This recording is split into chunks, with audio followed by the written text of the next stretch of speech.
And go. Hi, fifth grade. It's Miss Bishop, and I actually have a little assistant here today, and this is Haley, and she's going to be helping us out with learning elapsed time. So, Mommy, what is elapsed time? That's a good question. So let's talk about what elapsed time is. So elapsed time is the amount of time that has passed. So for example, when you wake up in the morning until you go to bed, that time has passed. When you go to bed and then you wake up in the morning, that time has passed. So what we can figure out is, well, how much time actually passed during those start and end times. So what we're going to do is look at some different problems and figure out how to figure out the elapsed time. So, what is a strategy though for finding elapsed time? Great question. So let's look at a strategy that I like to teach my students that really helps them understand elapsed time. So here we go.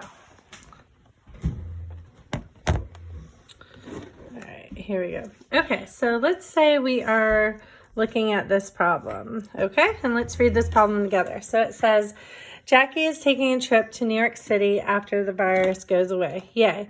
She likes to drive in the evening or at night, and she leaves her house at 4:30 p.m. and arrives in New York City at 3:22 a.m. the next day. So how long was Jackie's drive? So this is a typical elapsed time problem.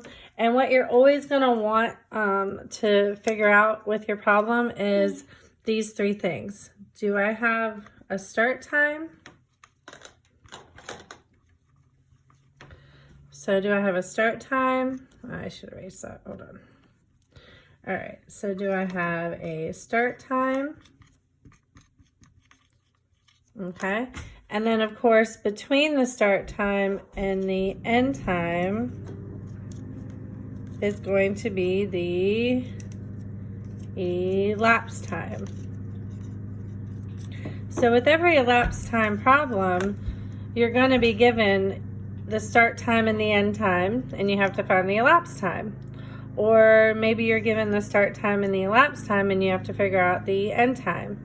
Or you're given the elapsed time and the end time, and you have to go backwards and figure out the start time. So we're actually going to do three different examples to show you how you would do each one of those situations. So remember Haley's questions. Haley's question was, what is a strategy for finding elapsed time? And one of my favorite strategies for finding elapsed time is to actually use a timeline. So do you know where the eraser is? Right here. Oh, thank you. Okay, so we're going to just draw a number line, and Haley's going to help me out with that. We're just going to draw a timeline, or you can call it a number line, but really it's just a line to help us figure out this elapsed time. And Haley, we're just going to need to move this over just a little bit. So put your arrow here and then make it a little longer there. Oh, there you go. Perfect. Okay. So whenever you use a timeline, number line to do elapsed time, remember you have three things that you can figure out with elapsed time. So remember you have a start time, you can have an end time, or you can have a start time and elapsed time, or you can have an elapsed time and an end time. So let's go back and read this problem and figure out, do we have a start time? Stop. Do you have a start time and an end time? Do you have a start time and an elapsed time? Or do you have an elapsed time and an end time? So if we go back and read Jackie's problem, I'm just going to kind of skip to the part where it gives us the times. It says she leaves her house at 4:30 p.m. and arrives in New York City at 3:22 a.m. So think about that for a minute. Is that giving us the start and the end time? Is it giving us the start and the elapsed time? Or is it giving us the elapsed and the end time? And in your head, hopefully, you thought, okay, this is definitely giving us the start time and the end time. So the start time always goes on the left side of your timeline, and then your end time always goes on the right side of your timeline. So in this case, our start time is 4:30 p.m. So what I'm going to do is I'm going to write 4:30 p.m. I hear baby read. All right, so this is 4:30 p.m. And her end time was 3:22 a.m. which means she drove all the way through the night because it said in the problem that she likes to drive the evening or the night.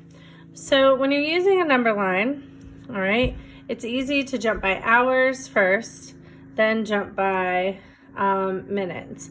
You can also jump by minutes and then hours, but I'm going to show you how to jump hours and minutes.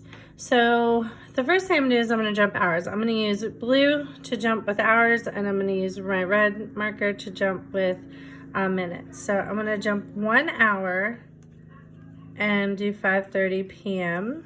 Actually, I'm going to write that a little bit. 5:30 p.m. Hold on 1 second.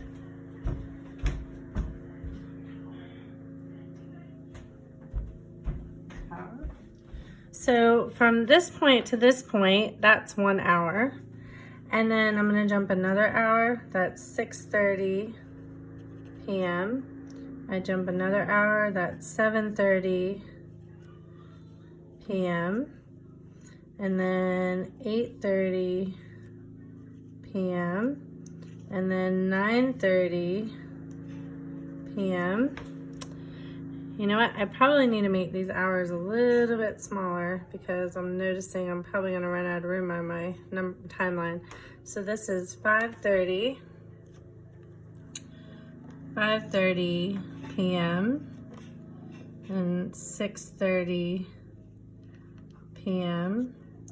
then 7:30 p.m.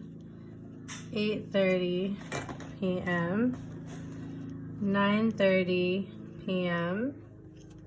10:30 p.m. 11:30 p.m. So each one of these jumps represents 1 hour. So 1, 2, 3, 4, 5, 6, 7. So at this point, when she starts driving at 4:30 p.m. and she gets to 11:30 p.m., she's already been driving 7 hours. Now, when we do our next hour jump, we're actually going to make a change. We're going to go from 11:30 p.m. and yes, the next hour is 12:30, but it's not going to be 12:30 p.m. because 12:30 p.m. would be during the day. This is actually going to change over to 12:30 a.m., which means this is a new day. This is a new day, okay? So when you go from AM to PM, PM to AM, you really want to pay attention to that because that will definitely change your hours and how you're going from one day to the next. So we have 12:30 AM, so that's another hour. Then you have 1:30 AM, 2:30 AM, and then I'm actually not going to jump again because if I do 3:30 a.m., I'm actually going to go past our end time of 3:22. So now I'm going to go to my red marker and I'm going to do some minutes, okay?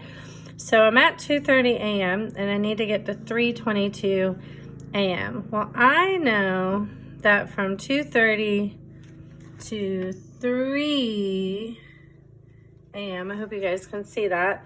Well, that's going to be 30 minutes, okay? And if I'm at 3 a.m., I know that my next jump is going to be 3 a.m. to 3:22 a.m., which is 22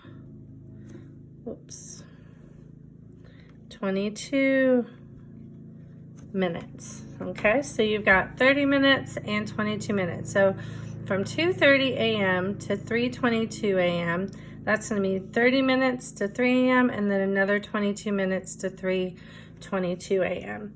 So this shows us the amount of hours and minutes that Jackie took to drive to New York City. So the way that you figure out your answer is you count your hours first and then you count your minutes. So I've got 1, 2, 3, 4, 5, 6, 7, 8, 9, 10. So each one of those hops is an hour. So I've got 10 hours there. So that means she drove 10 hours, okay? And then how do I figure out my minutes? Well, I know that each one of these hops represents a different amount of minutes, okay? So if I add my 30 minutes to my 22 minutes, that's gonna be, 30 plus 22 is 52 minutes. All right, so when we answer this question, how long does Jackie drive? Jackie drove 10 hours and 52 minutes, so that's how long it took her to drive. So that's how you do a problem when you have a start time and an end time, and you have to find the elapsed time.